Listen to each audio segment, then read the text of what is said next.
Good evening, everyone. If you could grab your seats. I know it took a little time to get a parking spot. I appreciate everybody's patience and willingness to join us this evening. Grab a seat. I'll wait a sec or two. So my name is Jason Shedlock. I am the president of the Maine State Building and Construction Trades Council, which is a collection of 20 labor unions representing about 6,000 workers across the state. I'm also on the Board of Trustees and the Executive Board of the Southern Maine Labor Council, as well as a number of other hats that bald guys have to wear.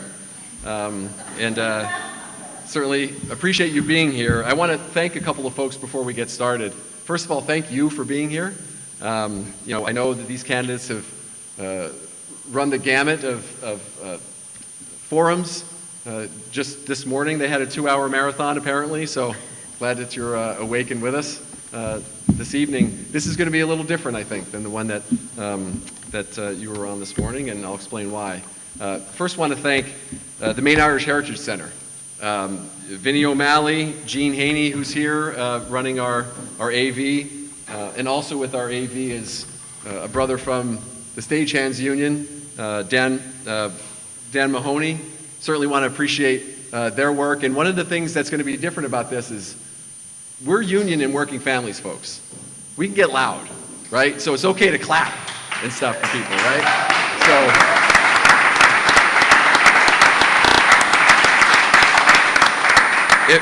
If you have a bullhorn, we probably won't allow that, but other than that, I think we'll be okay.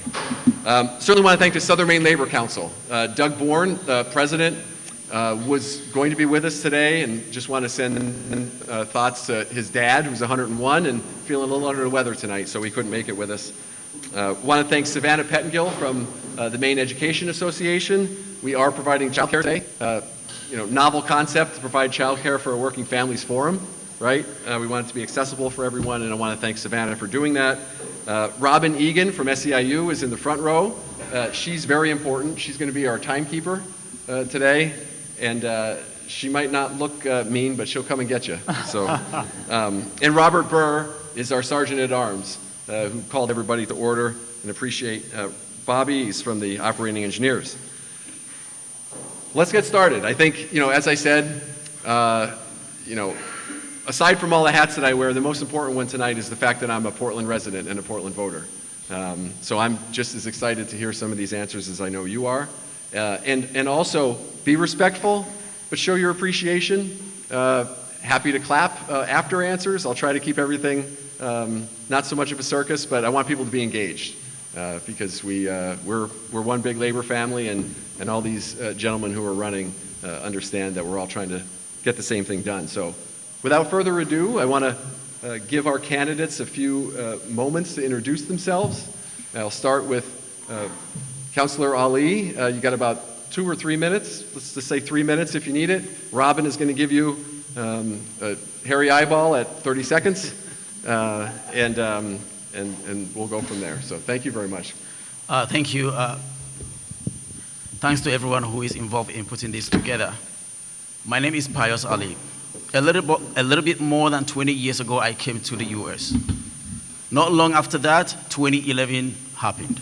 And knowing that I cannot go back to Ghana, because if I do, America will not let me back in. Portland embraced me. I came to Portland, a young black man with dreadlocks. I found myself a job in the waterfront working in a restaurant called Giovanni's. 20 years down the road, I have created programs that work with working families. I have created programs that work with marginalized young people to give them leadership skills. I have worked with immigrants to get them integrated into the system.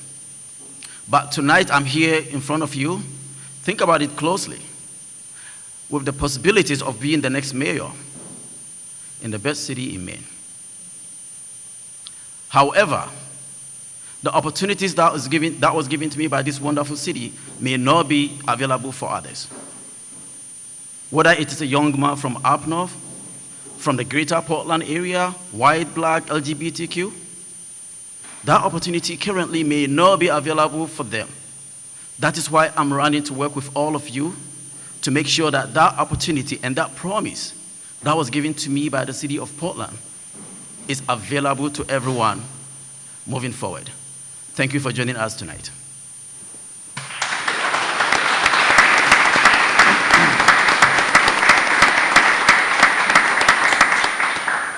Thank you all for coming out tonight.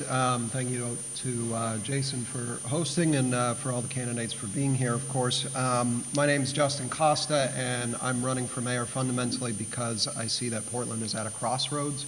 I think there is broad agreement on what the major issues are, everything from affordability to housing to homelessness. I think there's a tremendous amount of agreement on what those questions are that we're trying to answer. But what I've seen over the last few years is that we're really struggling to actualize those things. We're struggling to move beyond just talking about some of these issues to actually creating policies, getting them passed and implemented so that we can improve the lives of people. I've been really privileged. I have had the opportunity to serve on the Portland School Board, where I served for 6 years. Worked on a whole variety of things there. I was privileged to serve on the City Council for another 6 years.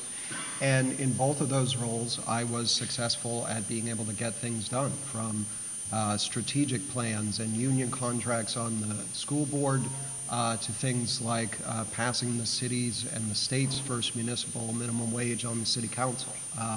There's a whole variety of issues that I look forward to talking with you all tonight about.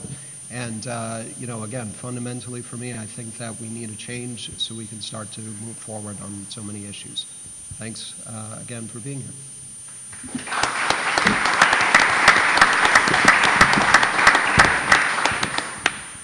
Hi everyone, Mark Dion. Some of you I know, some of you I hope to know in the weeks and months ahead. I'm going to can the stock speech. I'm almost sick of telling it to you and all the yous I've had to say it to. I felt comfortable tonight coming here because I actually said I could wear jeans to Union Hall and it won't be seen as odd.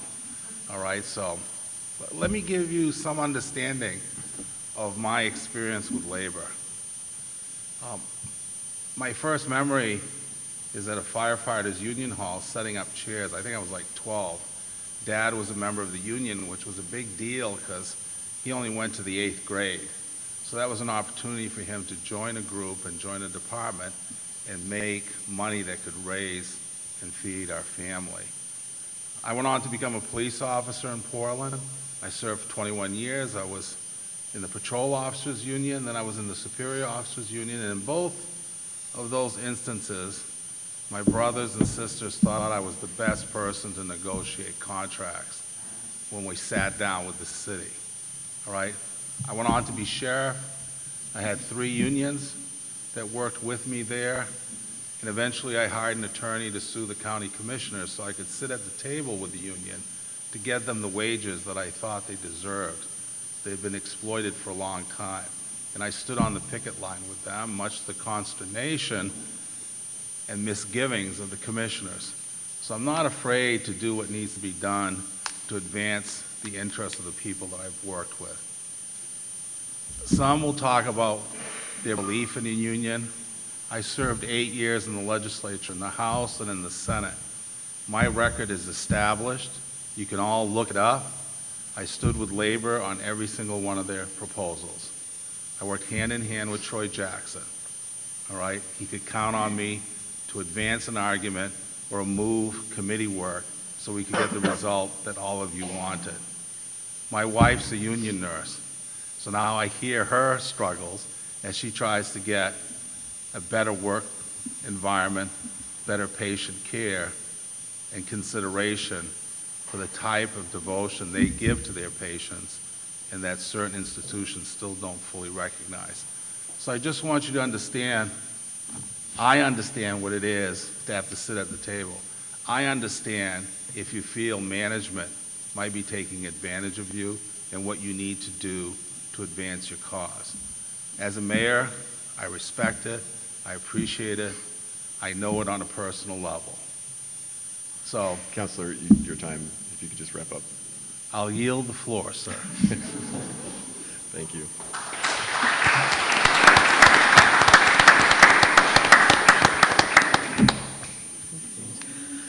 Good evening, everyone. I'm Dylan Pugh. It's great to be with you guys here today. I'm excited to finally get to talk about unions and labor. I think it's something that's been missing from the conversation, so thank you for having me. And I came to Portland about 10 years ago, and this city embraced me in a way that I really didn't think was possible. I'm a son of the working class. I grew up in economic precarity, and coming to Portland was a chance for me to get away from that and to start fresh. And this is the first place I've ever called home in my life. And it's a place that has supported me through some tumultuous times and allowed me to become the person I am today. And the reason I decided to run for mayor is my worry was that that version of Portland was slipping away. Most of my friends and my family have been priced out, have had to move elsewhere, and I sort of find myself as the last person standing in my social circles here. And my fear is that the systems that we have, economic and political, are not serving us well. I wonder if we can imagine new systems that empower people rather than tearing them down. Systems in which safety and economic prosperity are not rare, but universal. So the questions that I'm holding going into this are, how do we build that structural power for the working class in Portland? A lot of what I talk about is root issues, and I'm sure folks up here are sick of hearing about that, because that's the way that I think about problems, is how can we solve this not just today, but for future generations down the line. I don't want my kids and my kids' kids to have to deal with the same things that we're dealing with right now. Because I do agree that we are at an inflection point, and we have to act with courage and conviction and real creativity to change our perception about what we can do as a city, what we can do as a community. The forces that are pressurizing Portland are enormous, national and international, and we have to be a leader in figuring out how we can stand up to those systems that don't serve us and how we can support the people in our city. I have total faith in the creative capacity of this community.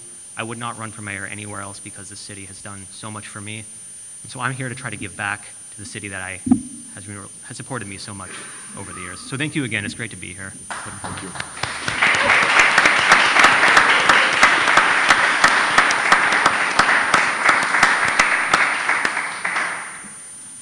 Good evening. My name is George Rheault. I am basically the invisible man in this election until this evening. So a great big hand of gratitude to Jason and the rest of the folks in the labor family for giving me this opportunity. My name is George Rheault, and I am the write-in candidate for mayor. And it's up to voters to decide whether or not my late entry into the race is determinative. But I really appreciate the opportunity to be able to speak tonight, because the reason I got in, and the reason I got in late, was this city needs to really begin to turn a new leaf about its honesty and its fair dealing with its citizens. I walked here tonight. I'm privileged enough to be able to afford to live just down the hill from Cumberland on Hanover Street. And in my 8 years of my wife and I living in the city, we have seen a city government that has constantly felt that it has to hide the ball. It has to often not show its cards about what it wants to do with our city and its policies and its resources and its budget until the last possible moment. And what this has done is created a tremendous amount of distrust across our city. Every neighborhood has their story, right? About how the city didn't treat them well, how the city didn't level with them in time. And, you know, if that's how we're dealing with things, whether it's, you know, big projects, small projects, it erodes the trust, and it makes us hard to work together. And we're definitely seeing that on many issues, especially the homelessness front, which is a particular issue for me because I live in West Bayside, and I've lived, you know, these issues the entire 8 years that I've lived here. But I want to make it clear that there's no question that the future of Portland is built on labor. And if we do not have a history in an environment and a culture that treats those folks in the labor sector with basically, you know, fairness and openness and transparency. I mean, there's a lot of collective bargaining agreements that are constantly coming before our council, and this is one of the most important areas where we can basically show the rest of Portland where important things happen. with respect to our relationship with labor in this country and in our city. And obviously, Maine has not been kind to labor in its history over the many, many decades. And I think a lot of people in this room have worked very, very hard to change that culture. And I think we're starting to see a lot of great results. And I would love to be a mayor of Portland to be able to continue that transition and hopefully have some good things happen in the next 4 years. Thank you.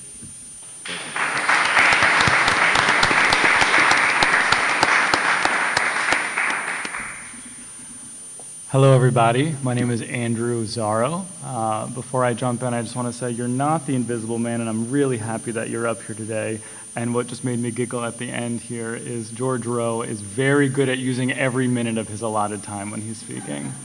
Hi, everyone. Andrew Zarro. I'm running for mayor because we are at a crossroads as a city. We have significant issues that we're facing. And I know many of us are very intimately familiar with how each and every one of us want to address it. But tonight, I'm actually really looking forward to tonight's debate. We've had quite a few. And I feel like this is maybe going to be, out of all of the debates, one of the most authentic and honest conversations. Right now, I think we are seeing, after decades of wage stagnation and labor violations, we're seeing unions have their moment again. And I believe that the city of Portland has to be one of the leading partners in making sure that that movement here continues. This city was built by unions, and I agree the future of this city will be lifted up by unions, but it's our responsibility as the municipality to be your partner. For the past 3 years, I'm the District 4 City Councilor. I have worked closely with city staff and my colleagues to make sure that we are prioritizing a livable wage for our city staff, right? We oversee the city manager who oversees staff, and that's our job. And for years, the city of Portland wasn't so great at that. We weren't seeing a lot of equity. We weren't amplifying the voices of our workers who are doing the hard work every single day, from trash pickup to Parks and Rec to anything with HHS, right? These are folks who work for all of you. This is your city. But it's our responsibility as a city council to direct that we are making sure that we're prioritizing a livable wage, compensation and benefits that are fair, and understanding that we're keeping up with changing times. That's something that I hold near and dear to my heart. I joked at our very first event that we had when this election season kicked off with the Carpenters Union that I always wanted to be in a union. My sister is in the teachers union, my sister-in-law as well. My brother's a carpenter. I always want to be one, but maybe one day I can get there. But what I think I can do is be a strong advocate for those who are, and as your next mayor, promise you that I am your partner. I will be your voice in City Hall chambers to make sure that you have a seat at the table with every decision that we make. So I'm really excited for tonight. I'm looking forward to this conversation. Thank you so much for being here and having us.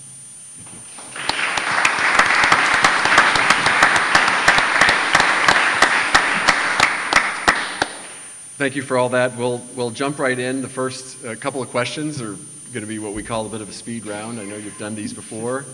These are yes or no answers. I know that it's hard to stay to yes or no, especially if you're an attorney or a counselor or the like. So first question, and I'm going to start to my left. With, Always happens to me. Yeah, I know. Well, we go back and forth. Are you or have you been a union member? Yes or no? No. No. No. Yes. Yes. No. Yes. Thank you. Are all of your campaign materials union printed? We'll start with Councilor Ali. Yes. Yes. Yes. Yes. Yes. Absolutely. And this Yes. includes yard signs and palm cards, correct? Yes. That's what we're talking Yes. about. Okay.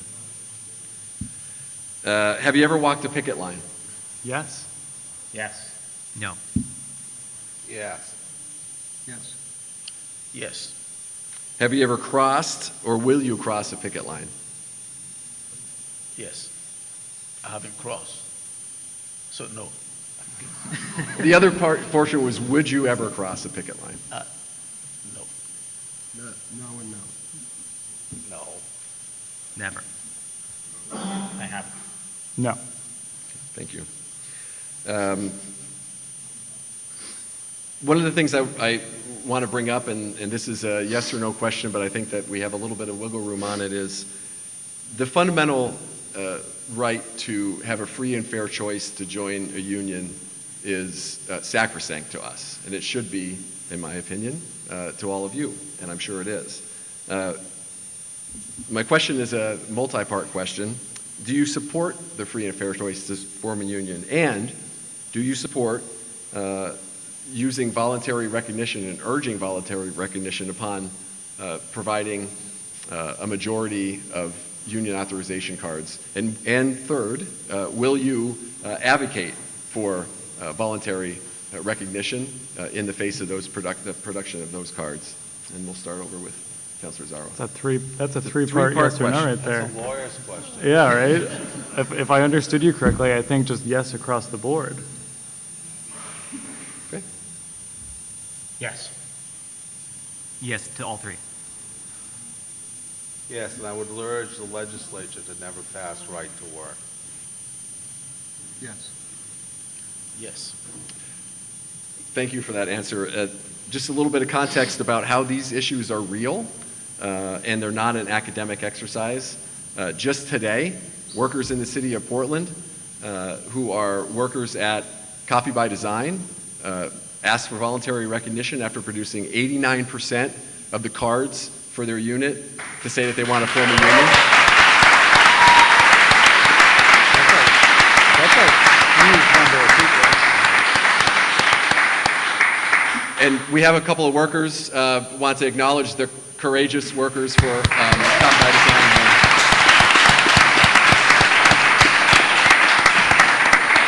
I know those workers haven't heard back yet on their requests. I fully anticipate that they do so. So thank you for your support on that very important issue. A couple of questions that we've gathered over the last 2 months or so, some of them just today, that I wanted to sprinkle in here for sure. And one of the question comes from, of course, a Portland resident. How did you vote on the Charter Commission question to reform Portland's government? So we'll start with Councilor Ali. Part of everything, because they were put in different blocks. So which of them are you asking? So the ones that specifically had to do with the makeup of the city and the council. The makeup of the city council as well as the districts and the representation. Those two, I think. Yep. I think I was a yes. I was a no. I was a no. I was a yes. I was a yes. I voted no. We'll give an opportunity for a few minutes for folks to explain why, yes or no. We'll start with Councilor Zarro. Yeah. So, when the process started, I was supportive of, I guess let's call this one the strong mayor one, right? Yeah. I was supportive of it. I thought it was a good idea. I thought Portland was going in that direction.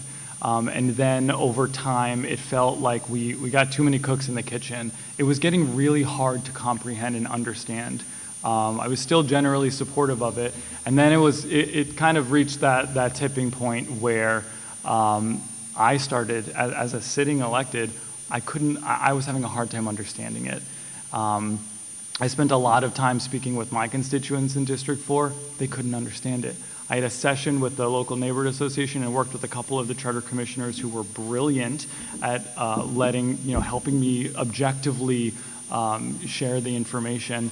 And folks were having a really hard time connecting the dots for a city of our size for those sort of changes. So it felt like it was far more than just the strong mayor. There was, the precincts, the breakout was significant, and then the composition of the council with that. And I'm dusting off parts of my brain right now I haven't thought about in a minute, but the chair of the council and the way the votes would or would not happen. We're a city of 68,000 people, and so it felt like while intentions were great, it did get to a point where I felt like it may have been untenable.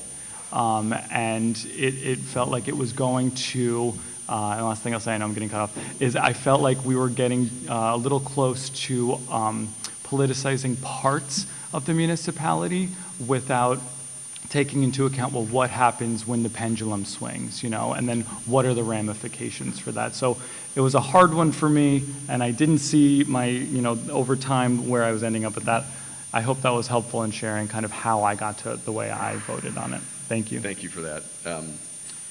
I voted yes. I think the system we have now is not very workable. It's not a system that most people really understand. And arguably, it was meant not even to really work intentionally. And so, you have to look at the history of city government in Portland. In 1923, we just celebrated on September 10th, it was not really recognized after this charter vote effort the last few years. I think people were pretty exhausted and wanted to forget about it. But 100 years ago was when the city manager position was put into place. And people forget, with the run-up to that, it was a lot about xenophobia and nativism and, the toxic politics of that era. But more importantly, the mayor back then, the elected mayor, was elected every year. We would do this every year, and that's exhausting. And so I think there was a sense 100 years ago that we should go to a different system that isn't so politicized. But I also think it's really important, and this is why I voted yes, that our vote in this city should matter. We should be giving our elected officials the power to get things done. And when they don't have the power to get things done, we basically have what we have today, which is a lot of paralysis and a lot of shying away from hard choices and hard decisions, and sitting back knowing that it's so hard for the voters to figure out who to blame that, you can hide. And 30 seconds, George. There's nothing worse than elected officials being able to hide, right? And so if you want to see things moving forward in our society. So I think that there was enough good in what the Charter Commission brought forward that it was worth giving it a shot, because what we have to do with our current system is work, and that's every system. Thanks. Thanks, George. And I'll just remind folks, you're going to have about 2 minutes, so try to keep it tight. We have a lot to get through, and we only have a limited amount of time, so thank you. Thanks, Jason.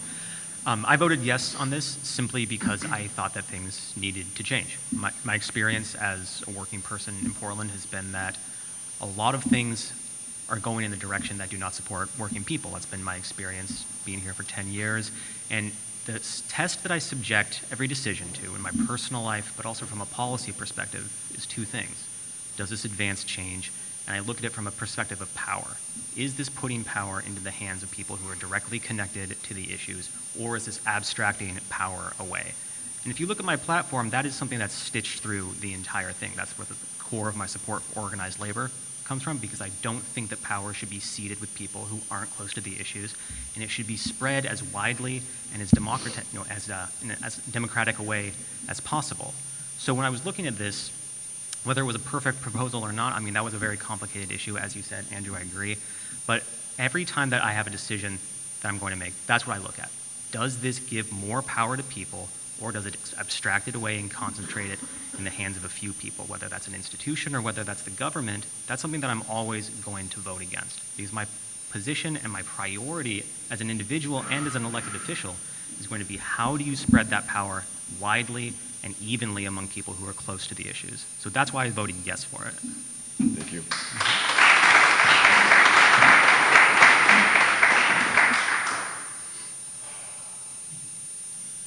It's one of those answers. I voted no because I don't have issue with the current structure. I think the purpose of the council is to make decisions. Some criticize because we don't do it fast enough. It looks hidden. I don't think it is. But I think important government policy moves in increments.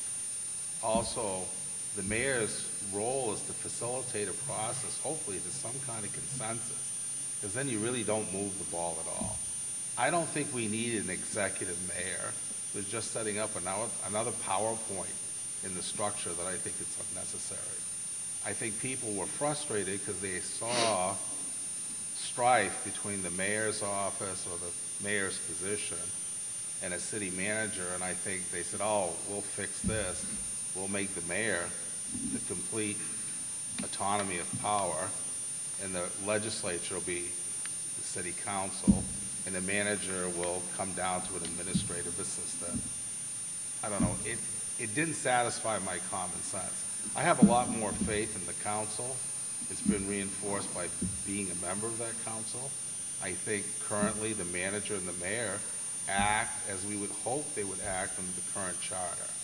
So I don't look to reform for the sake of reform. I don't think the indictment was sufficient for me to say, I'll move on. Thank you for the polite way of letting me know I was done. I appreciate that. Thank you, Councilor. It beats the bell.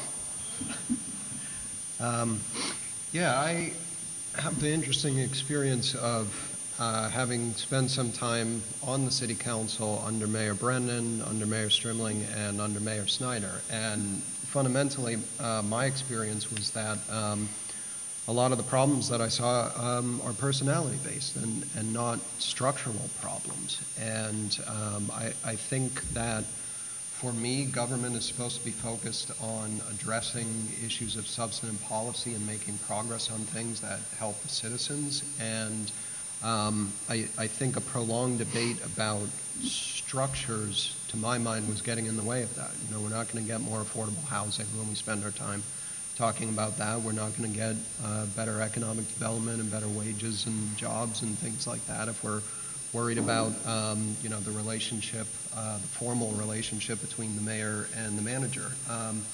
And I do also think, too, having been on the inside, I think that sometimes we need to be careful what we wish for, and there are some things that you don't want subjected to a political process. I think, yeah, I'm debating in my head whether I want to share real examples, but you know, there are some times when our unionized employees in City Hall have some issues, and not everyone is an angel and does things correctly all the time. I think that they have a right to have those issues dealt with appropriately, confidentially, outside of the public realm, and without it being subject to someone that has political pressures on them when those kinds of situations arise. Thank you. I voted yes because I've only served under 2 mayors, but I also was on the school board when the first elected mayor was elected. And to my best understanding of the charter, there was a little bit of the charter is the most sacred political documentary paper in the city, or documents in the city. And I want it to be clear, because as it was then, there was a little bit of each mayor interpreting it to their own understanding. And the closest to what I hope we will get was what was presented by the Charter Commission. That is why I voted for it. Thank you. Thank you.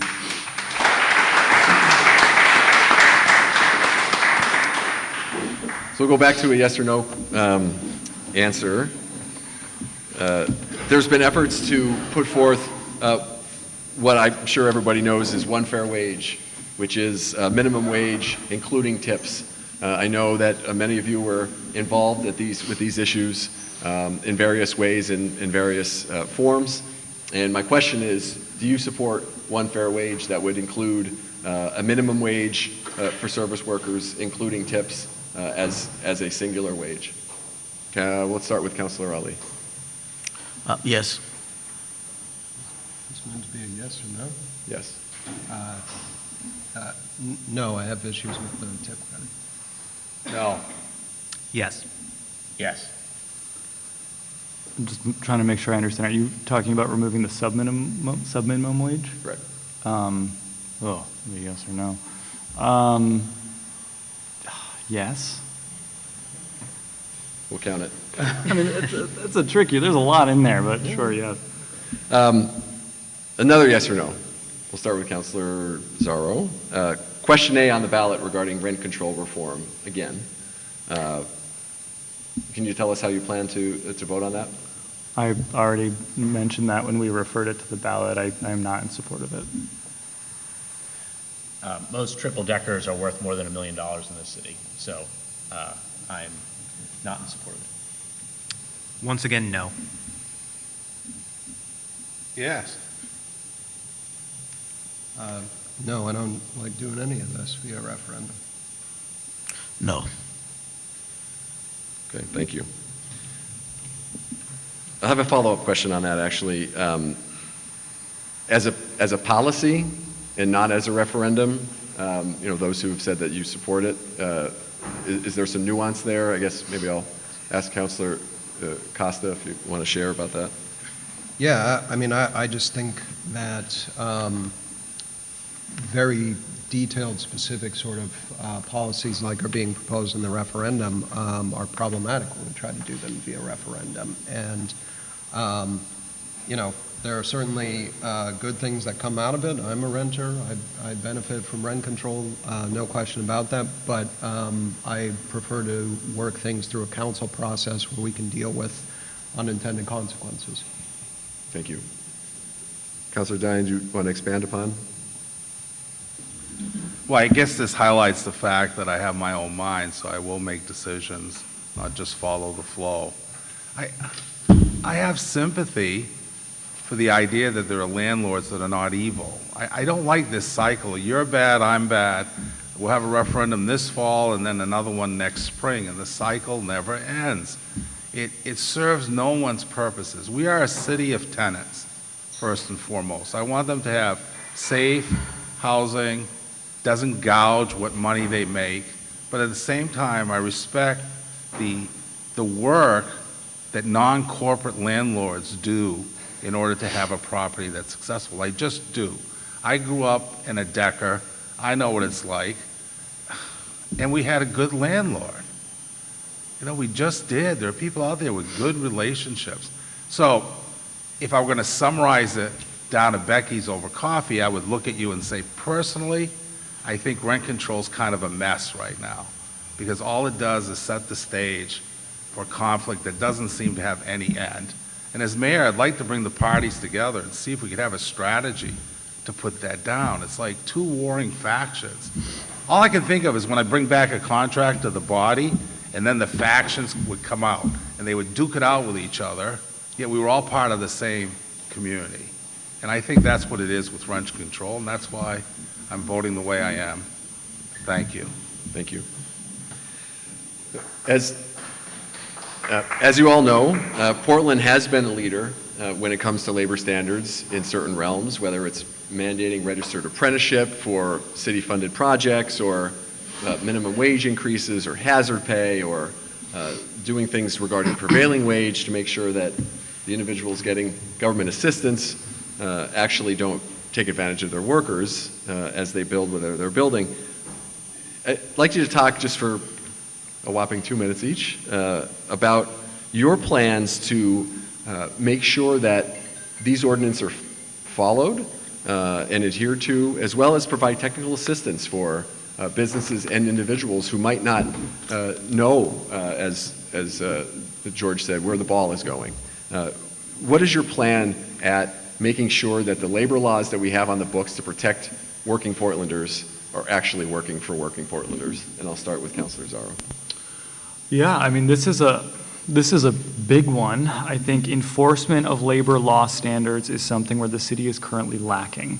In the last 3 years since joining the council, I've seen the staff really struggle not only to interpret and comprehend what laws were passed by referenda in 2020, but then follow through. And we've seen this elsewhere, but I'll keep it to this one, obviously. Making sure that not only do folks understand, what the policies are around wage, or what the policies are, around working conditions, and how to report, and who to call and what to expect from the municipality. I think that has been something that we've seen that has been lacking.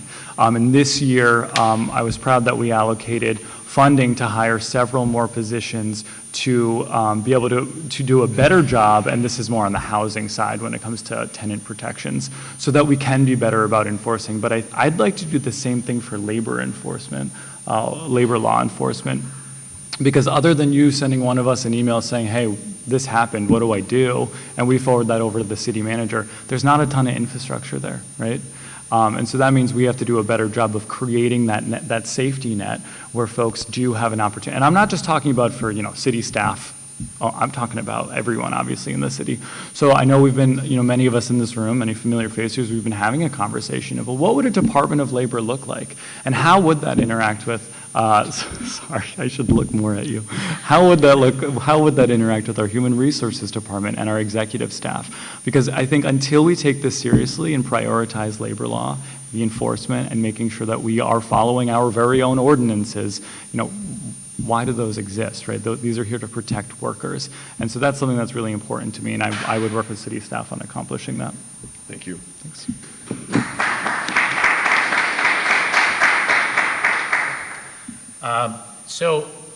The mayor's salary is indexed to basically into inflation, and but it's based on the median income across Cumberland County. And basically, with the gentrification across southern Maine and certainly Portland, we basically, our mayor directly benefits from that. And so that's been the case for the past, over the 10 years of the elected mayor position. And one of my proposals is that because it's now basically reached $100,000, I would be giving 20% of that gross back for a mayoral special projects fund. And one of the things that we can do with that money, the council and the mayor, is have our own events. Because right now, if the council or the mayor wants to do something, you literally have to go to city staff to get that done. And obviously, if the city staff, for good reasons or bad reasons, doesn't want to see that event happen, they can slow walk it. But one of the things that I would love to do is have a labor summit as soon as possible in my first year of my term, so that we can start having these conversations. It should not be, labor should not be just on a council agenda because of a collective bargaining agreement negotiated between the city manager and our officials behind closed doors with labor. It should be front and center on a regular basis. And that is where the bully pulpit of the mayor's position can make that happen. And labor standards are incredibly, incredibly important, but there is a cost. If you make something more expensive, there might be a consequence somewhere else. But we should be out in the open having those discussions rather than pretending that these are things that we can't afford. Thank you.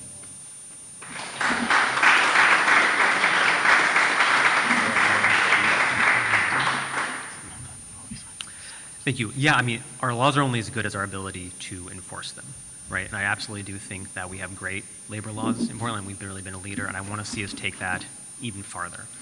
One of the things that I'm thinking about is that I have had friends and people in the community that have spoken to me about wanting to form a union, not knowing how to do it, and getting a lot of soft power pushback from their employer. So this may be things that aren't technically legal, but they skirt that line of power, which is something that I'm always thinking about. So I'd like to see us take a leading role and say, how can we expand protections to make it easier to form a union in Portland? I want Portland to be the place nationally where it is easiest to form a union and where we have the strongest protections. I do think the idea of having a Department of Labor in Portland, or at least a point person in the government for people to go to, is critical, because having that liaison as a full-time position is going to be critical. I was on a one fair wage, I saw the shirt over there, thanks for that, webinar earlier, and I think they made a lot of really excellent points about the need for this to be a staff position. And I think as we're looking at filling a lot of the gaps in the current city staff, let's really think about prioritizing that, because people need to have this point person that they can go to, and this is also an educational position. Because I think we should be proactive in our outreach to say to people, these are the benefits of a union. This is the historical context of unions. These are why we have the things that we have, and here are the steps that you go to form a union. Another thing that I look at is forming worker co-ops, and I would want that to be managed by this department as well, to be a point person for centralized organized labor. So thank you.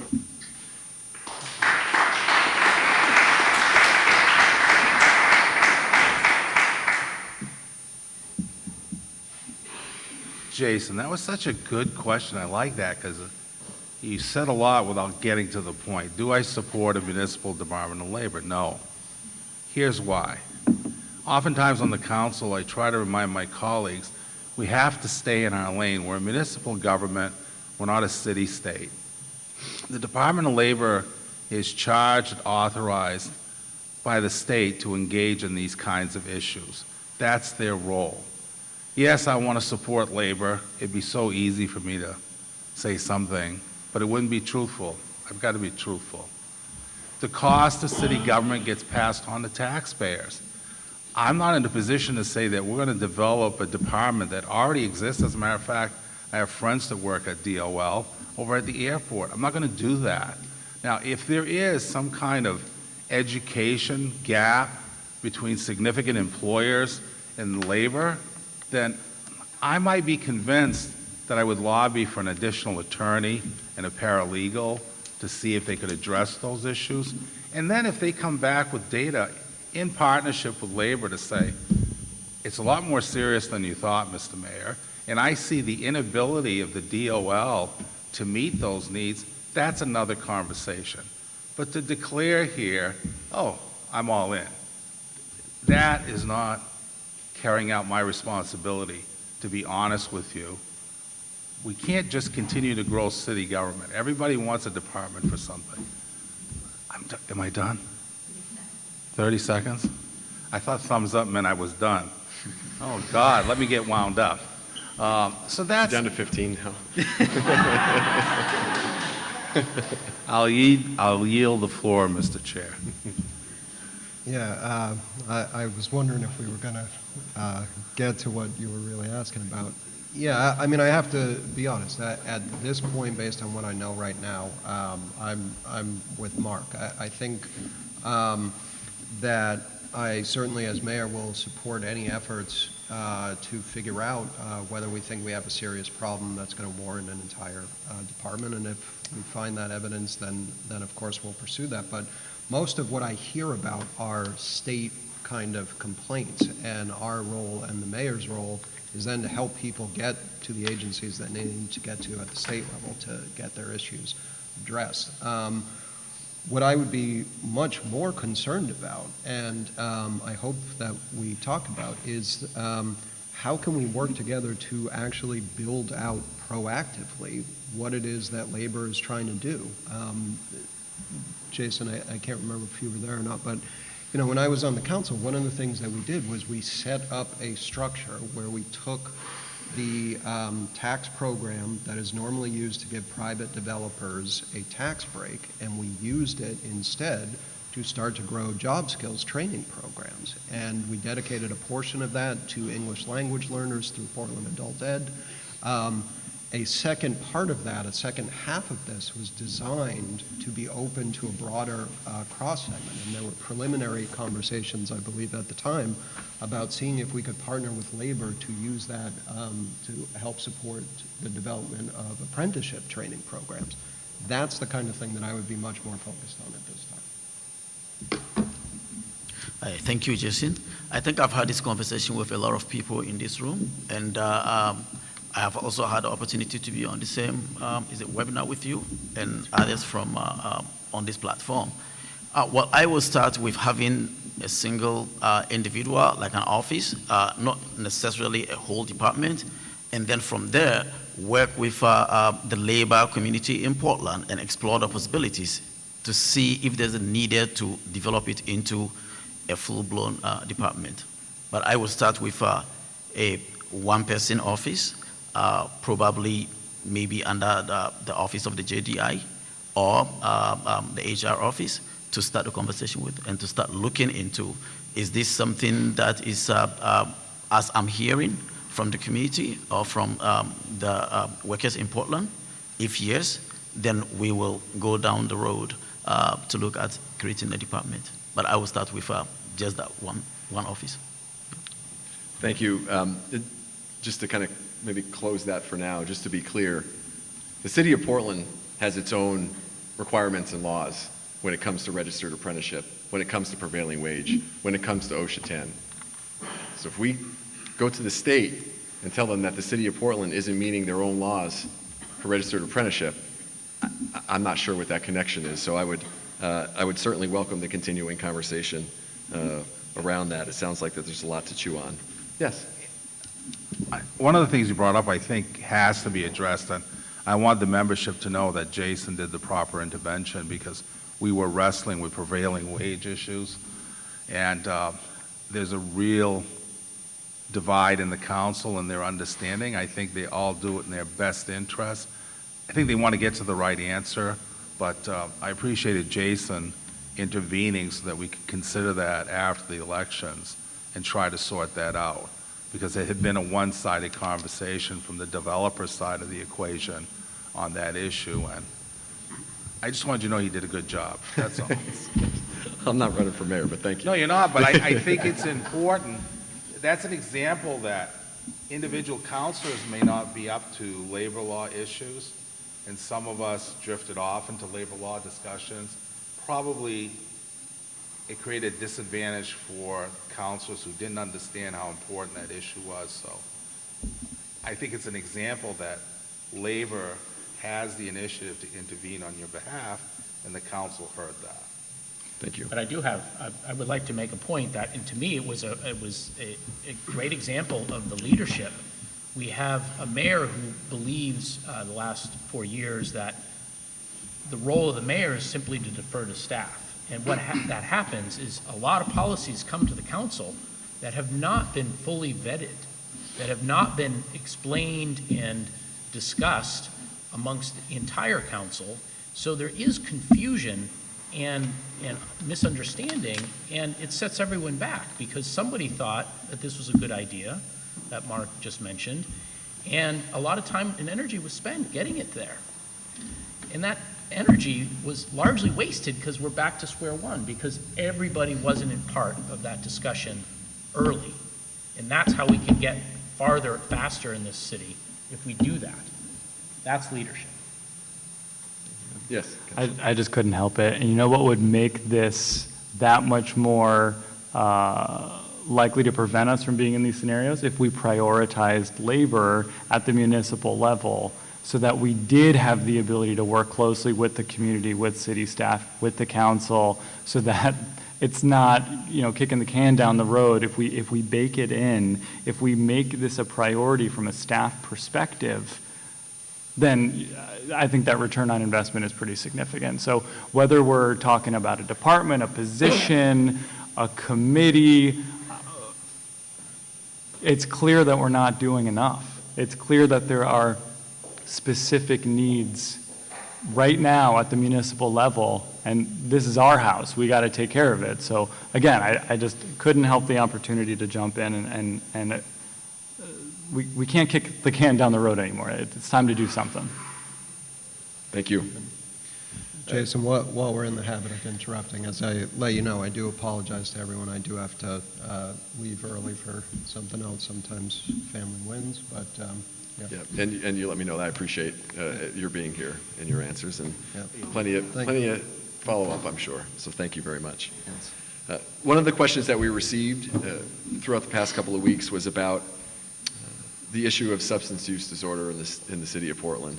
And the question was, what are your plans, and what would be your plans as mayor to address the issue of a lack of substance use disorder beds, whether it's for individuals or families or folks who are obviously experiencing homelessness for a variety of reasons, and oftentimes that's one of them. The person who sent me the question said, well, we bonded for 4 schools, which is something that I know many of you were involved with. Why can't we bond for a structure and a service and providing services for folks with substance use disorder in the city of Portland? So maybe I could, I'll mix it up a little bit and start with Councilor Dion to see if you can just elucidate a little bit on your plans to address the issue that obviously we know is present and accounted for in the city. Oh, it is an issue. I think York County should get some credit because their initiative to build a multi-service center to address those issues is to be commended. I think this particular substance use disorder is tough. There's no quick answer. It doesn't happen overnight. In my private practice, most of my clients are afflicted with that condition. It's incredibly hard to place them, hard to get them in line to get proper services, but it doesn't mean you don't do that work every day to try to get something done. And every once in a while, you witness somebody get through the shadows and back to their life as the way it was intended. So it's worth the work. I don't know if we should bond. I don't know if we can have access to some of the pharmaceutical settlement money that might spur that kind of investment. I would probably lobby, as we were talking about it today at the Executive Council for the Greater Portland Council of Governments, I would rather see it as a regional.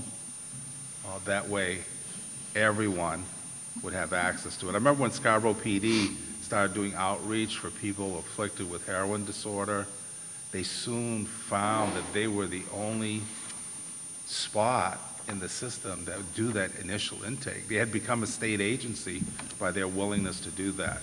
So that points to the fact that I don't think Portland alone can do it, but I think working in concert with the other communities, we could have that type of multi-service center here.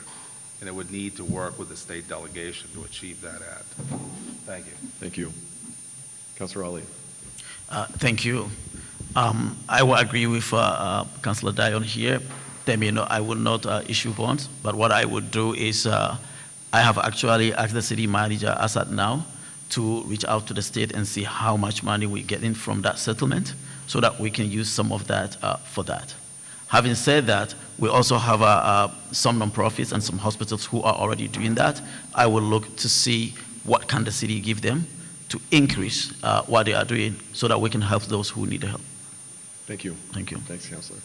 Dylan. Thank you. Substance abuse disease and substance use disorder is very close to my heart.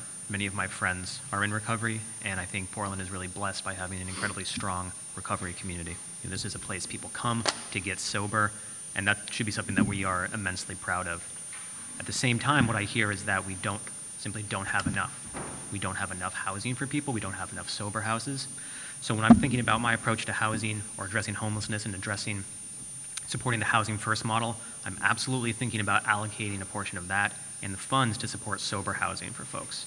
Another thing I want to think about is how do we bolster our peer support network in Portland? We have people who are being trained as peer support counselors, but I've talked to them about the licensing requirements, and sometimes they're onerous, they're not able to get into practice and help people. So there's another thing that I would look at immediately. I think one thing that's really important is expediting the placement process. I have folks who have lost their sober housing and then have been literally out on the street after they had worked so hard to achieve sobriety for years. It's so tenuous if you're not able to get from housing into housing.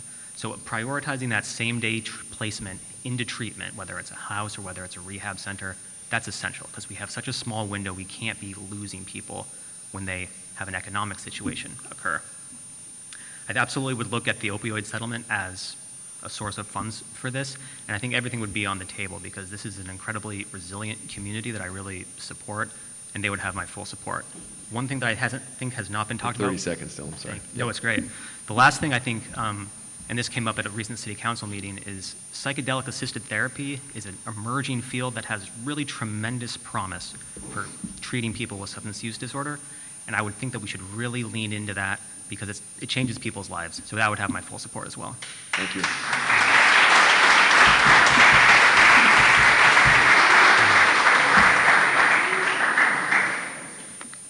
I would definitely support, any kind of city resource, including our bonding capacity, to solve this issue or our homelessness issues. But I think it has to be a targeted program. I don't, as a general idea, I'm not opposed to it, but this is something that I haven't yet seen anyone really come up with a really detailed proposal. And one of the things that people forget, Housing First has been talked about a lot as a solution to, the nexus between homelessness and substance abuse. You need to get somebody with a roof over their head before they can actually start really focusing on the essential things that they need to get well. But, so much of that, it's not just bricks and mortar. It's not just the roof. It's about the services. In our city, the city council in 2016, as part of its goal setting, had targeted 5 Housing First programs, locations, new sites, as a potential goal, and they passed on it. They did nothing. And I think they did that partly because, I don't know, they didn't see maybe the power of it, but I think they also were very concerned we do not have the money to provide the services to make those 5 locations function and stand up and get the work done that we need them to do. So we have to be cognizant of the fact that, you know, you can't just, I mean, addiction recovery is a huge business in this country. And I think we all see the value for it, but we also are very concerned about people being taken advantage of. 30 seconds, George. So we're definitely have to make sure that the money and the resources that we devote as a city are targeted and effective. And that may be taking some risks sometimes, but they have to be calculated risks. Thank you.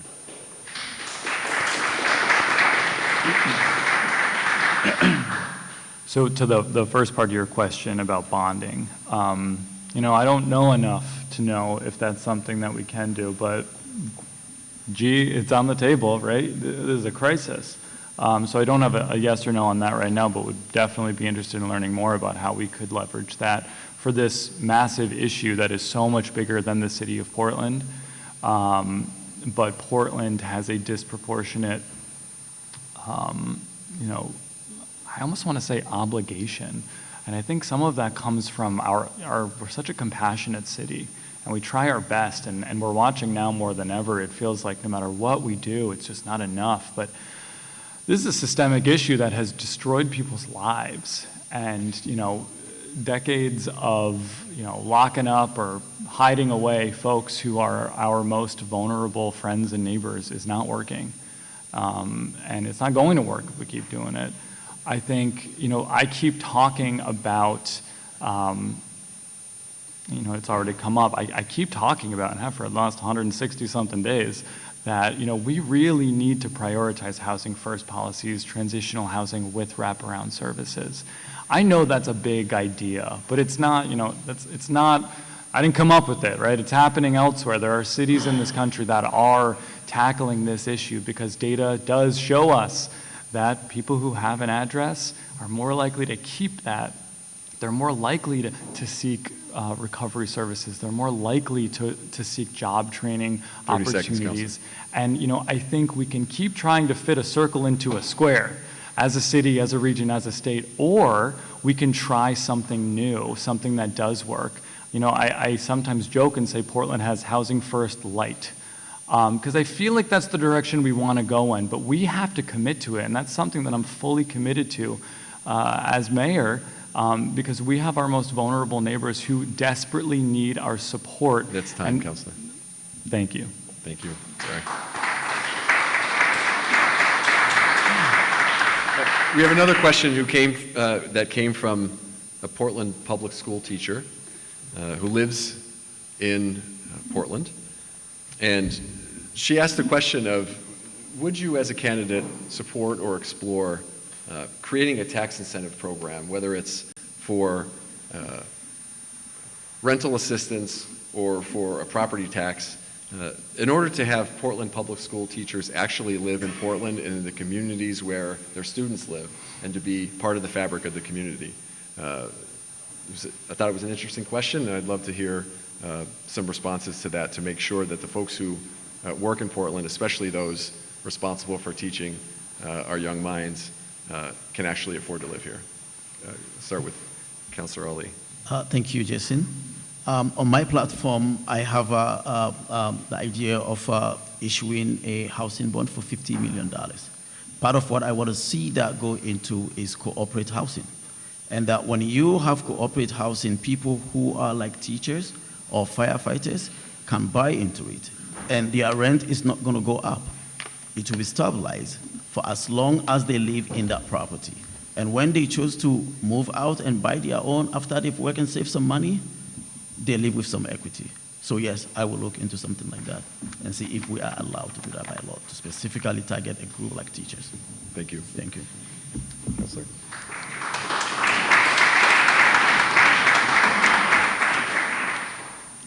My youngest daughter is a speech pathologist, works with severe brain trauma patients. I wish she could live here too. I appreciate the teacher's question, but how do I sort that out?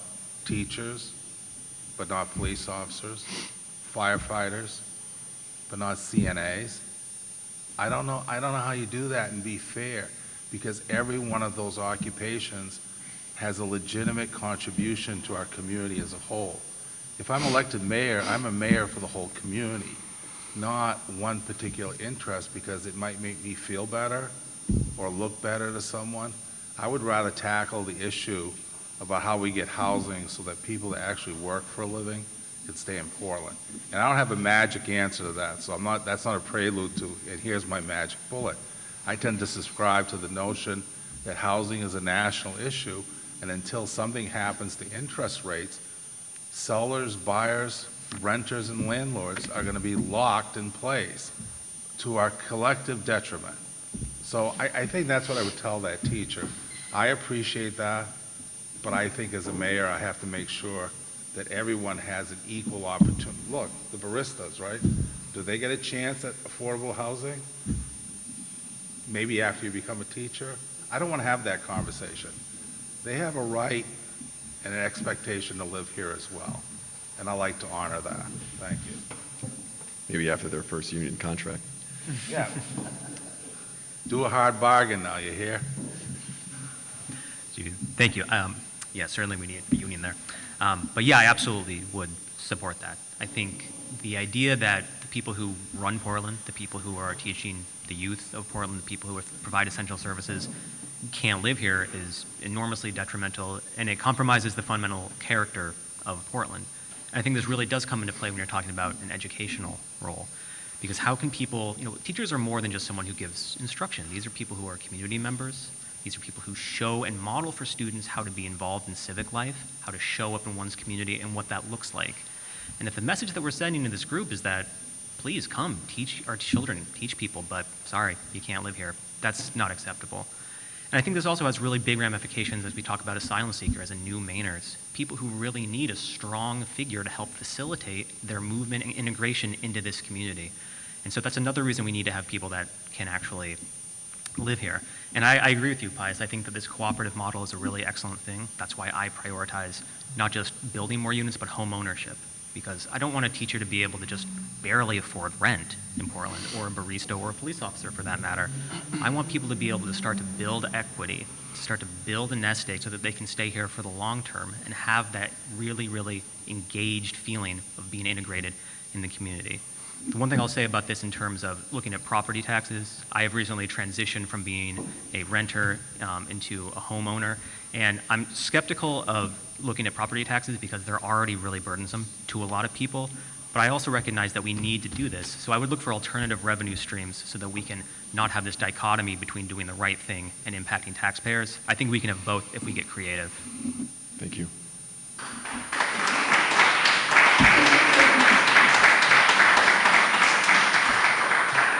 I think the question reminds me of, there's a book that was written maybe 15, 20 years ago called The Slums of Aspen. And it was about these fancy, vacation communities in Colorado, Telluride and Aspen, that basically have to create housing for their teachers and their cops and their service workers. It's basically gated communities that don't, well-to-do people that need to bring in the people that actually do the work. And it's like a nanny in Midtown Manhattan, right? They get to live in an apartment to watch the kids because their high-performing parents are busy doing other things. And I'm not sure that I want that to be Portland. I don't want us to be Martha's Vineyard. There's a lot of people in Portland that are more than happy to have us be a Martha's Vineyard kind of community. But we also have to recognize that we have created this problem ourselves. 1926 is when the same people that put in the city manager position put in zoning in the city. And it passed by 30 votes. It's probably the closest referendum that's ever passed in the city. And then 15 years later, it had to be redone because of a technicality, legal technicality. And it won by 3,000 votes that time. Why? Because everyone who owns a piece of property doesn't want anything built next to them. And that's the legacy that we've created in the city. There are 2 parking lots right near Reiki School that there were some proposals to put housing on there specifically so that teachers might actually be able to live next to the school that they serve. And that was voted down by the council because there was just too much pressure for the west side to lose a couple more parking lots. But there used to be thousands of people in this neighborhood going to this parish that don't live here anymore because of parking lots. So we have to change as a city if we want it to be affordable to everybody that wants a place here. And that includes our cops, our teachers, and everybody else that wants to choose to make Portland their home. Construction workers. It's a long list of workers. Can't fit everybody in. Surprised it took Bobby this long to interject, by the way. Councilor. We do not pay teachers enough. I feel like I should do like a say it with me. We do not pay teachers enough. And I feel like we can all say that because it's true.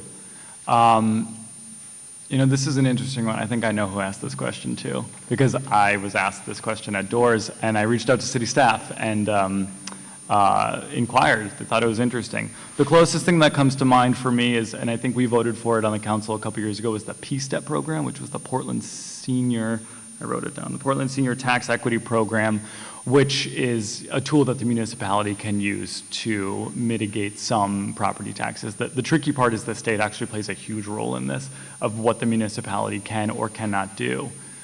That doesn't change the fact that we have folks in many professions, teachers being one of them, where they are undervalued. They're not paid enough. And therefore, they cannot live in the city that they work in. My sister is a public school teacher. She lives in Portland. She had to work at my coffee shop to make a little extra money. TJ and my best friend lives in Massachusetts. She's from Gorham, grew up here. She's a teacher in Massachusetts public school. She wants to move home. She just had a baby. She won't because she would take a massive pay cut to move here. And it's just not fair.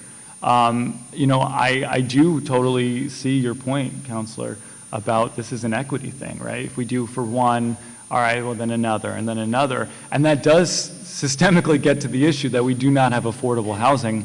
I hope that we're going to get to that this evening, but we need to absolutely reprioritize the way we're tackling land use, the way we're tackling our housing crisis. We need to build thousands of units of affordable housing, not just because we need to support our public school teachers who work in the Portland public schools, but because this is an issue that we all share, industry agnostic. But I love the question, and hey, if there's any opportunity for us to get in there and figure out how does the municipality work within the context of the state to be more supportive of some of our nearest and dearest, I think it's a really interesting conversation to have. Thank you. Thank you.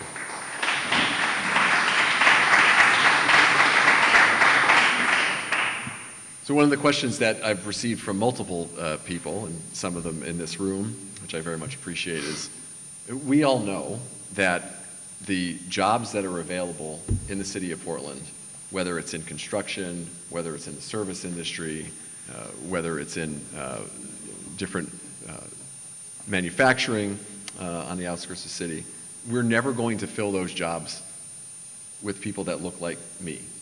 And my question, I think, is what is your plan to engage with traditionally underrepresented populations, obviously women, people of color, asylum seekers, first-generation immigrants, but also people of color who have struggled for many, many years to try to get a leg up. What is your plan with regard to making sure that workforce opportunities are available, but not only available, job training is available so that we can transition individuals to middle-class careers with an opportunity to retire with dignity? Big, weighty question. I'm going to ask you to maybe put a couple of ideas out for folks to chew on, and we will start with Dylan on this one. Thank you. Thank you. This is a great question. This is really, really important, I think. And I think we have, in Portland right now, we have the nexus of so many things going on. We have an affordable housing crisis. We have climate migration that's only going to increase. So I think it's really important to get these right and to recognize the inherent synergy in these things. When I think about economic development in Portland, the first place I go is let's look at our major challenges. Let's look at building climate resilience. Let's look at building climate mitigation, because we're at that stage. Look at building affordable housing. And how do you bring people into that? And I think that this community, frankly, is going to play a huge role in that. because Portland is an amazingly welcoming place. And the real issue here for people coming in is trust. These are people that are fleeing incredible circumstances, or if they're people that have been in the US but have been subject to systemic discrimination, they don't have a lot of trust, understandably, in these systems. So the government and the mayor specifically needs to take a leading role in naming those things and working to reestablish that trust. So what I would do is I would want to work with new Mainers, people who have been traditionally marginalized, and say, how do we start building that equity for you? It's not enough just to have a job. You need a good union job. You need to maybe be part of a worker co-op that is owning your own business, owning it collectively with your friends and your neighbors, and having democracy in your workplace. So my answer to this is really the same way I approach everything, which is how do we give people not just a good wage, but democracy, control over their own lives, and really facilitate their investment in this community, because these are people that are amazingly skilled and passionate, huge assets to our community, and this is a community that I would lean on immensely to say, how do we integrate people and build, a multilateral coalition for workers' rights here in Portland? Thank you, gentlemen. Well, I think it's important to look at history yet again. We have fewer people in Portland today than we did in 1920. Most people don't realize that. Back in 1920, we had very few immigration restrictions, and Portland was a growing city. Portland was not thriving for everybody, just like today it's not thriving for everybody. I think there's definitely no one's advocating for a return to the laissez-faire 1920s, but the point is that we as a city, if we are bringing lots of new people here with the promise that it can be a place for opportunity, we do have to provide that opportunity. We have to provide it either through, on multiple pathways, right? Our city government has existing programs today that I think are doing some of this work. Can we do more of it? We absolutely should be.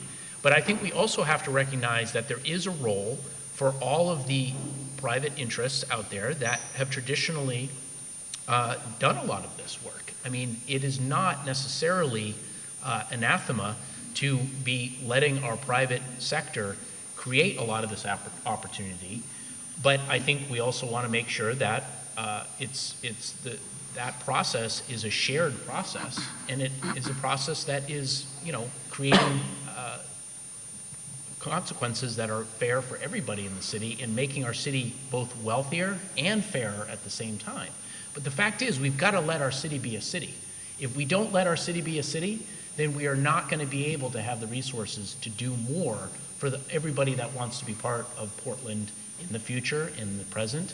And I think we're seeing the consequences of that now, right? We're See if you can wrap frozen. up, George. We are frozen in our ability to give that opportunity to those who want it. Thanks. Thank you. Councilor.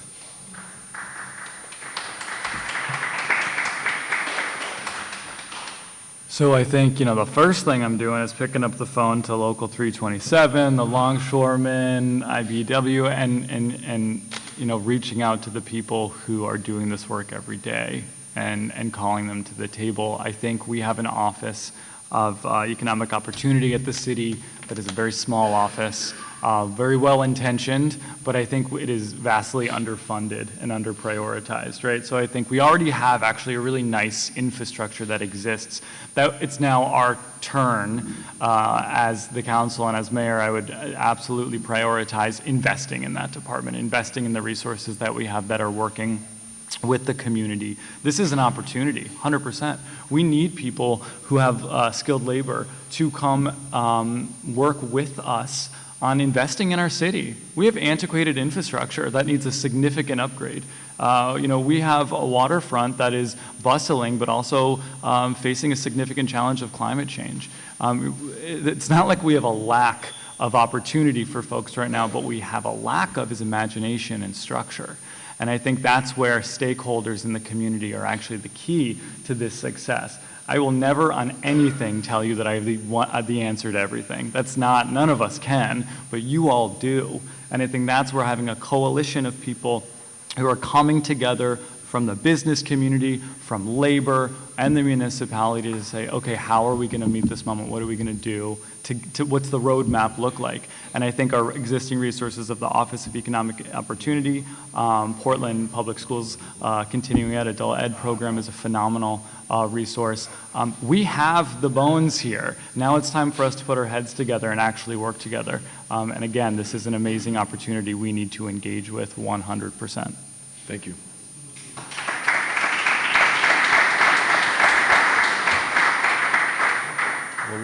We'll go with Councilor Ali. Well, I think we are already doing this to some extent. I think when I got on the council, some of the first things that we did was create workforce opportunity where we give money to adult ed to get some immigrants into fields that they left home. Through that, we're able to get some of them to go back into classrooms because they were educators back home. So there are a lot of ed techs in Portland Public Schools who went through that program. I think it was called Teachers Academy or something. And then Adult Ed also got some of that money to partner with a financial institution to train individuals so that they can work, because back home, they work in the finance industry. So they went back to the bank. Some of them are tellers that work with some banks locally. And I think what we have to look at is how much more can we give Adult Ed?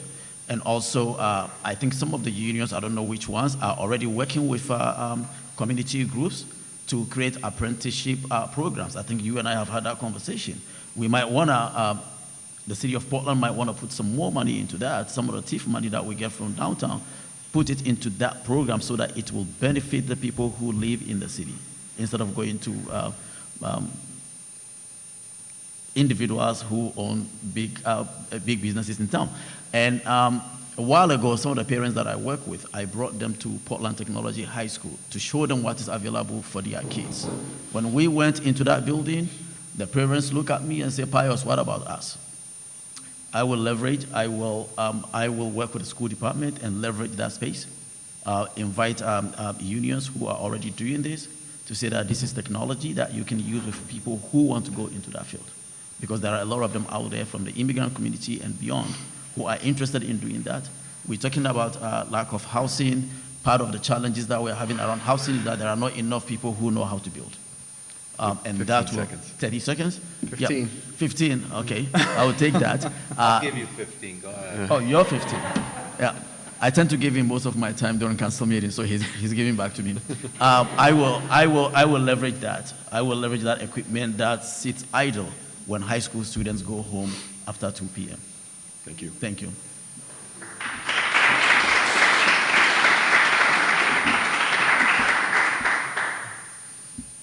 I think a lot of good work's being done in these areas to begin with, by not-for-profits, by the unions, by state government.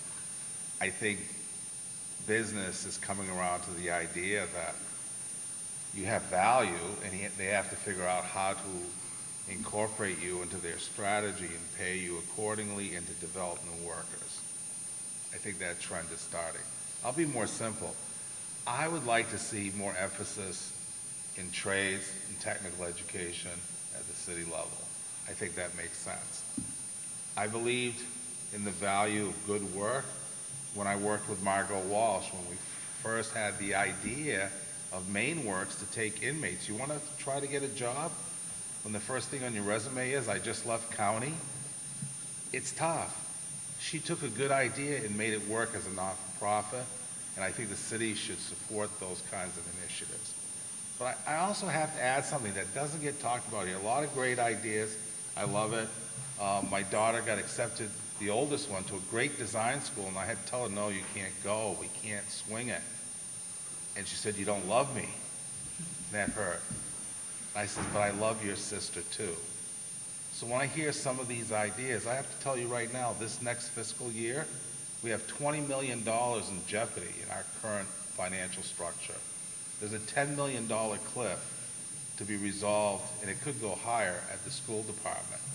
So as mayor, when I look at a good idea, I also have to look at the balance sheet, because if it doesn't add up there, then I come back to you and say, pony up. all right? I need more tax money. So I think that needs to be said about a lot of these ideas. There has to strike a balance between what we want to achieve and what we have as a capacity to achieve in terms of dollars, and then how much are we willing to tax you to get somewhere else? 15 seconds. Thank Counselor. you. Thank you. So we started a little bit late, so any good union negotiator is going to push as much as possible to squeeze time out. So we have two more questions. The first question, and obviously it was mentioned in a number of different ways, is affordable housing.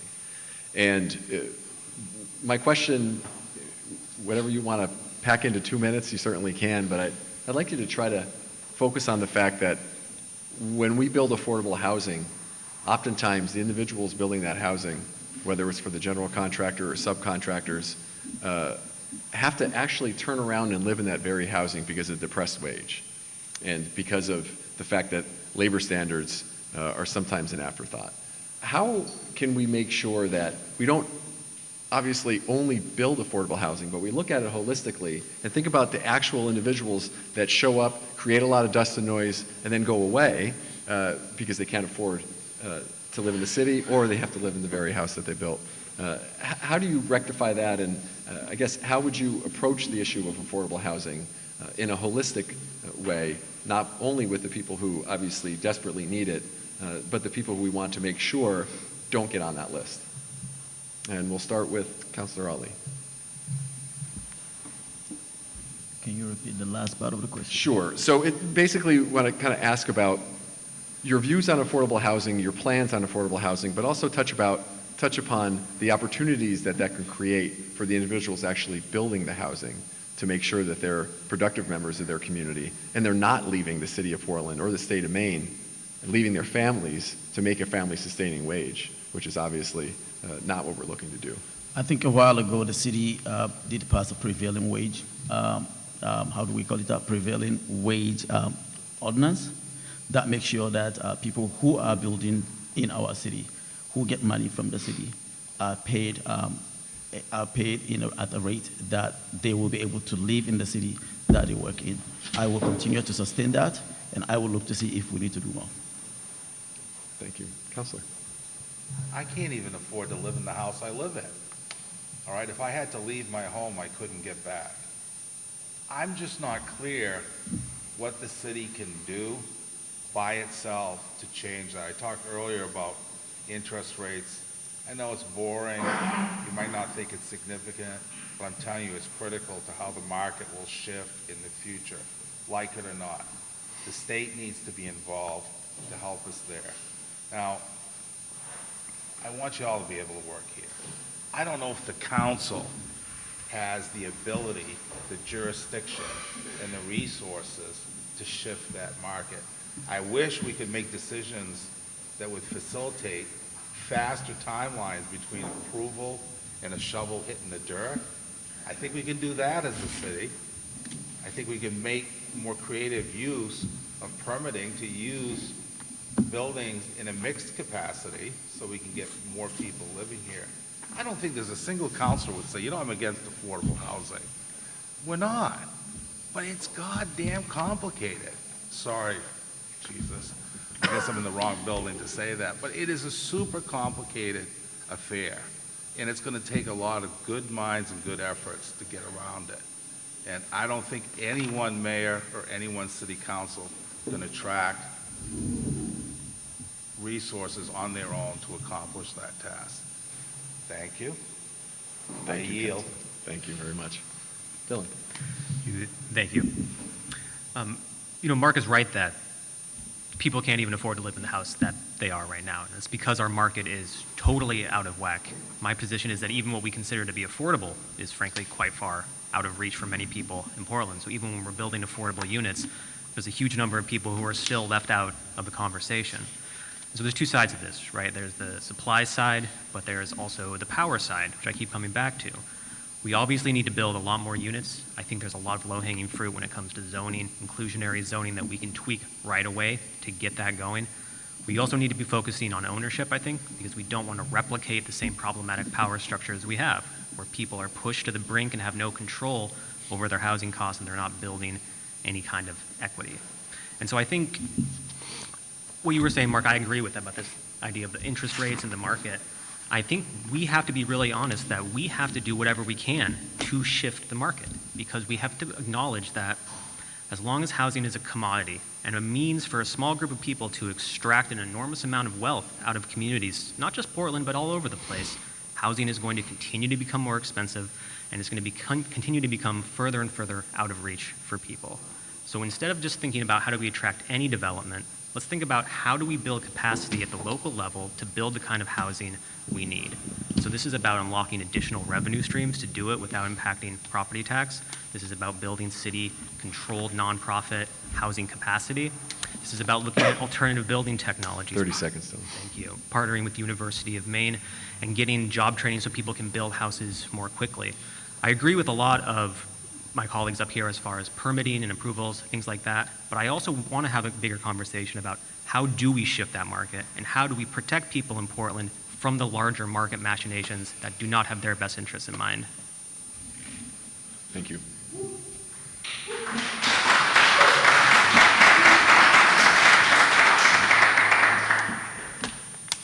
I think we should follow the lead of a lot of unions in California that have recently started to step up on zoning reform. They recognize that the more opportunities we have to create housing, both public, private, subsidized, even for the most affluent, the more opportunities there are, the more housing we have, the better our society is going to function. It doesn't help to get a big union increase on a collective bargaining agreement if that that extra money immediately goes to your landlord, or it immediately goes into your gas tank because you have a 2-hour commute. People in Los Angeles and all across California have known this for years, but communities refuse to want to change because change is hard. I have allowed and been basically not completely happy, but I've allowed a new shelter to be created in my neighborhood. I've allowed a big 171 unit building to be created in my neighborhood. And what I want people to understand is we had a housing crisis during World War II in this community. The shipyards needed workers, and the Defense Department, or the Pentagon, or War Department back then, said, look, this war effort is too important to have landlords gouging people. So they put in rent control. And that rent control was really important because it was the only way that people could afford to do their jobs to win the war. But they also made sure that they made it really easy to build housing. And they built lots of housing. Sagamore Village was a wartime public housing project. But also there was over 1,000 units of private housing incentivized by the federal government. Private housing. So we didn't solve the problem, but we made it a lot better really fast in the space of World War II. And that's what we need to do here. We need to open up the opportunities for all kinds of housing to happen in Portland so that we can meet the demand that's there. The demand is there. We know that. We just refuse to change to make it possible for people to live in Portland. Thanks, George.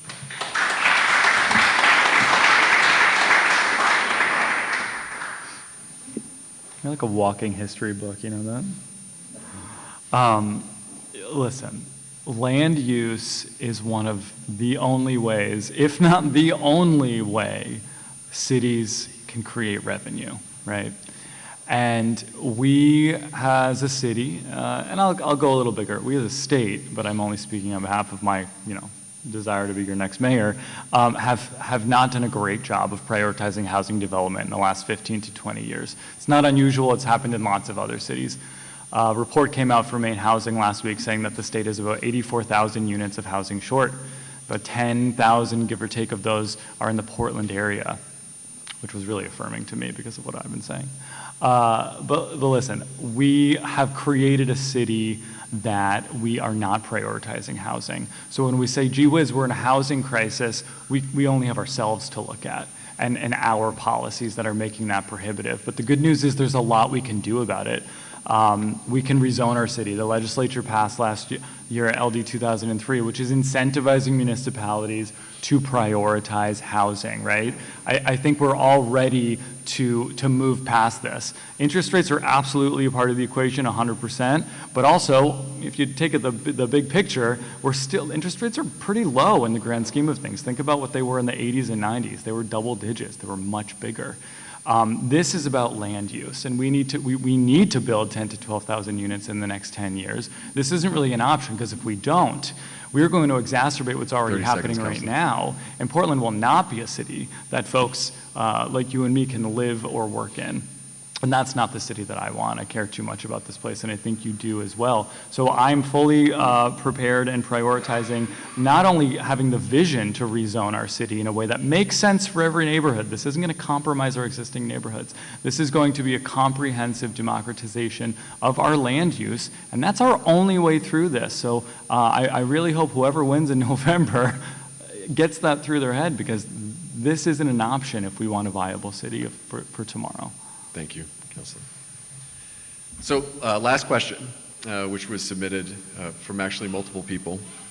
We talked about, I think one of you mentioned cruise ships and our port and some of the kind of push-pull back and forth about the environment and certain referendum questions. And the question that I got specifically was, do you support electrifying our port so that we can reduce pollution, but also doing so with labor standards so that Portlanders can benefit in multiple ways? I'll yield to Councilor Ali to finish out the last round. Is it a yes or no question? It can be, if you'd like it to be. Yes. Thank you. Can I get a clarification from the chair?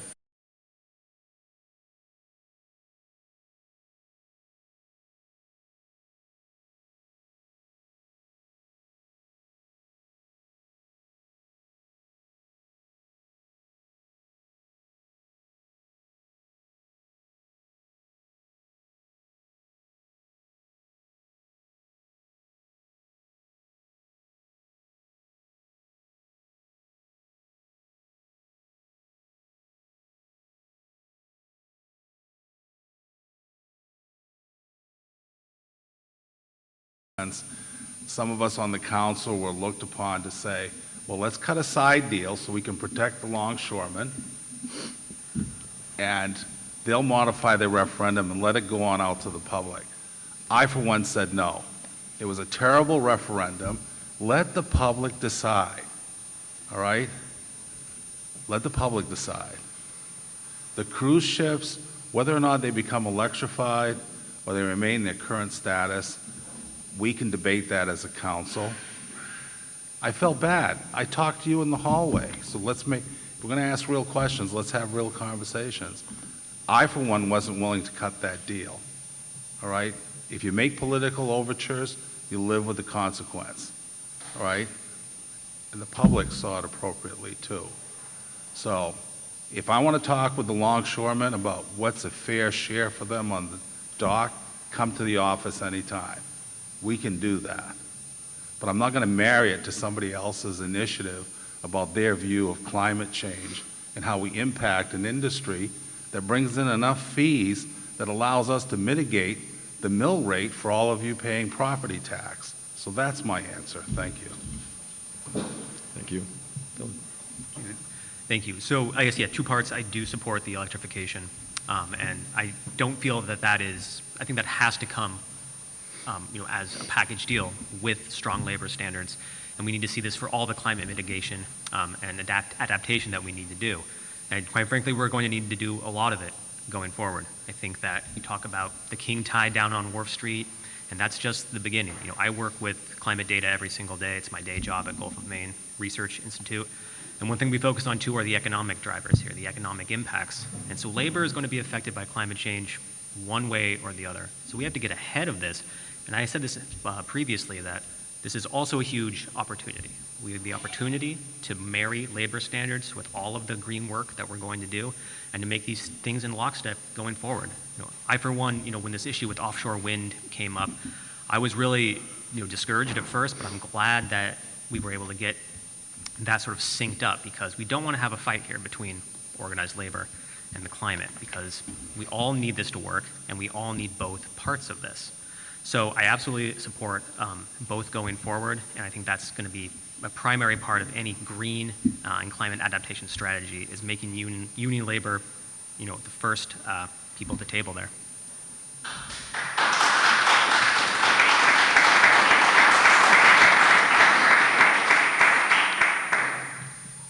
Electrification of the cruise ships is a great idea. It was in the One Climate Future plan to happen somewhere in the neighborhood of 2040. And that's probably even somewhat ambitious, the current rate we're going. I think we all know that infrastructure is the bedrock of everything we do, and we have to make those investments. And unfortunately, Portland, and again, sorry for more history lessons, Andrew, but I love it. the fact is, Portland was a dominant port in the 19th century, and as time went on, it lost its edge, and it failed to make a lot of the infrastructure improvements that it needed to stay an important part of the commerce along the eastern seaboard. It became irrelevant. And, it relied exclusively on its relationship with Canada, ultimately. And when that disappeared in the 1920s, Portland almost didn't have a reason to exist. So if we want a working waterfront, if we want to have everybody coming in with lots of different ways of coming in. I mean, if you go to the cruise ship landings, and there's obviously October is a really busy month, just hang out there for an hour or two and talk to the people coming off. There's, disabled people. There's people who can't find a way to have a vacation with like 5 generations of their family except on a cruise ship. So this is a legitimate option, but I do think that it's reasonable that we do what we can to mitigate, some of the impacts. George. But I also think we have to be careful because it's not an easy thing to do. We have Central Maine Power wants to build a new substation behind the wastewater treatment plant in the East End. That project, they've been talking about it for years, and they still haven't even gotten that thing off the ground, never mind electrifying our cruise ship industry. So infrastructure brings us civilization, and we either invest in it or we stay small and we can't solve the problems that we want to solve. Thanks. Thanks, George. For the extra time. So I fully support the electrification of shore power and for a couple of reasons. So first, after my committee, I chair sustainability and transportation on the council, and we started this conversation in the spring of 22. And, that was a couple months before what would be the referenda. But we really wanted to tackle this issue. Because of One Climate Future, my goal was to codify the plan of One Climate Future into law. Fast forward, last fall, I called CMP and Avangrid to the table for our committee, and they presented to us for about 2 hours, and we told them, this is what we want to do. We want to upgrade our infrastructure. We want shore power. And they said, well, you have to at least triple the size of your electrical grid. Our electrical grid in Portland is old. It is not meeting the moment. Simultaneously, we have Electrify Everything happening right now, which is where we're trying to transition off of fossil fuels onto beneficial electrification. If we did that tonight, wouldn't happen. We don't have the grid to support it. So here is an unexpected benefit of shore power. It'll upgrade the grid for the entire city because that's just substantially what it's going to require. So I've actually been working with our congressional delegation for the last year and Cruise Maine. We're expecting a feasibility report hopefully in the coming weeks. It was supposed to be late summer, early fall, which is just about now, where we're going to get a granular idea per CMP's request of how much is it going to cost. And then I've been working with the congressional delegation and city staff. This is important. This isn't pie in the sky. This is necessary. Infrastructure is the heart and soul of any city. And not only is this investment important, but it's absolutely necessary for us to continue and grow. So I'm fully committed to this work, and I have every intention of seeing that through as the next mayor, because climate and infrastructure, economic development, these don't exist separate. They're not in silos. They are overlapped with one another. 30 seconds, Councilor. Oh, wow, still have 30 seconds, thank you. And it's important that we have a vision to see this work through.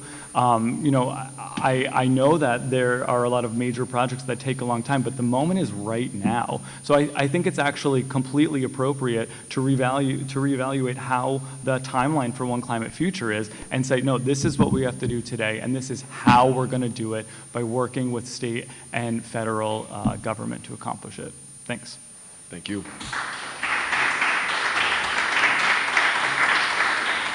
So I want to give our candidates just a minute for closing arguments, as my lawyer to my right is very used to.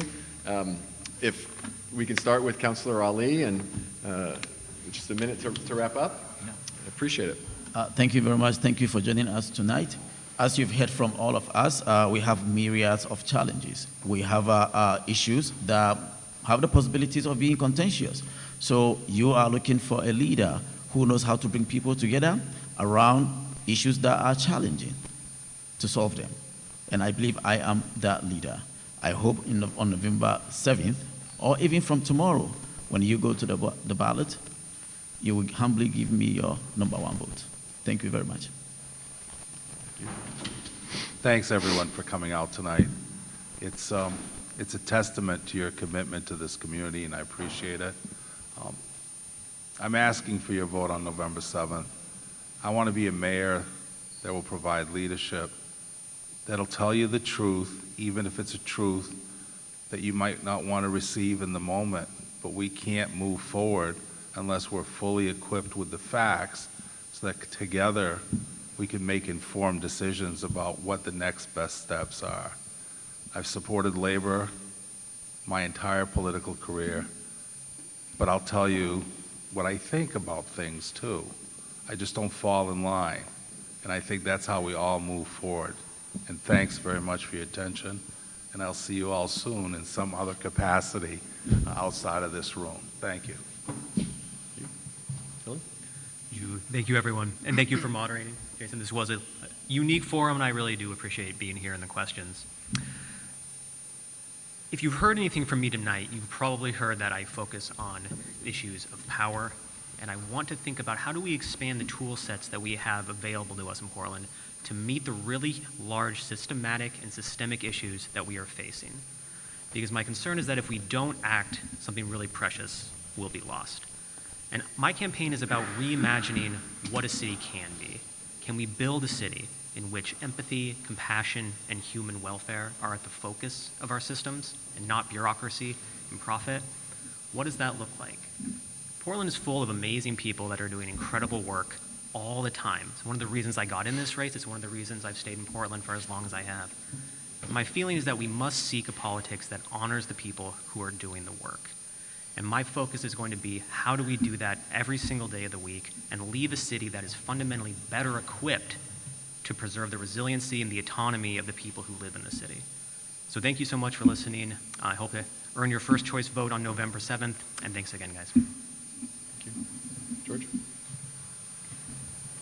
My 88-year-old mom was a school nurse, and then she was in the Manchester, New Hampshire Health Department for many years, and she was a union worker, and she now has dignity in her retirement because of those union service and union benefits, and she saw a lot in her time.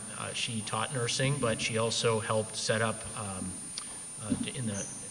when the AIDS crisis was hitting hard in the 1980s, she was very involved in my community's response to that crisis. And she also worked with a lot of the immigrant communities that were coming through Manchester at the time. Every couple of years, depending on our foreign policy, there was another group of folks from different parts of the world. And it was about the work, as Dylan said. She did the work, and she was allowed to have the dignity of getting proper compensation for that. And that is what our city should aim for, and that's what I'd like to do for our city in the next 4 years, is make sure that when we have these difficult discussions, these difficult negotiations, that we have a mayor who's willing to step up and step beyond just whatever's in the city charter, whatever staff is asking them to do, but find ways, innovative ways, creative ways, not necessarily just, everyone being polite to one another, frankly, but find ways to elevate the conversation so that we can make sure that everyone is at the table, and that if Portland is going to continue to be prosperous, which I hope it is, that we have everyone sharing as much as possible in that prosperity. I'll politely ask you to wrap up. There's a place for everybody, and that takes work, and I hope to do that work. Thank you. Thanks, George. Councilor. Everyone, thank you so much for sharing space with us tonight. This actually was kind of healing for me. We've had a lot of these, and they're all slightly different, but I can feel the humanity of this particular room. You know, I typically end by saying that we have major issues in front of us, which is true. Housing, homelessness, climate, infrastructure, affordability. But I'm feeling particularly hopeful, actually, after this one. We have major opportunities in front of us. And I think that's something to be excited about. We have one of the most amazing cities that I think that could ever exist. And I think it's our obligation to take care of it. And we do that by taking care of each other as well. I value the work of our unions significantly, and I've shown you that over my time on the council, and I intend on continuing to do that as your next mayor. You know, I say this time and again, and I'll keep saying it because I believe it, that, you know, I have a lot of respect for the people up here next to me. This is hard work. And I'm not running against any of them. I'm running for the vision that I see for Portland, and that vision has your fingerprints on it. My campaign is a promise to you to meet this moment, to meet these challenges, but to do it with you by my side. I need you to accomplish this. So I humbly ask that you vote for me November 7th as your first choice. And again, thank you so much, and thank you, Jason, for having us. Thank you. Let's give the candidates a round of applause.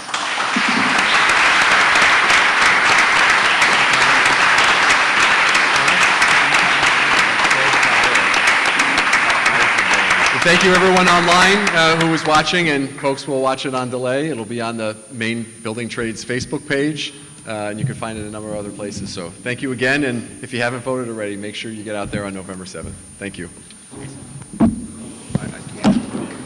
See what happens, guys, when you don't get to practice? Good job. Lots of sweaty palms. How are you? Let me stand up. Oh. Thanks again, Jason. I really appreciate this opportunity.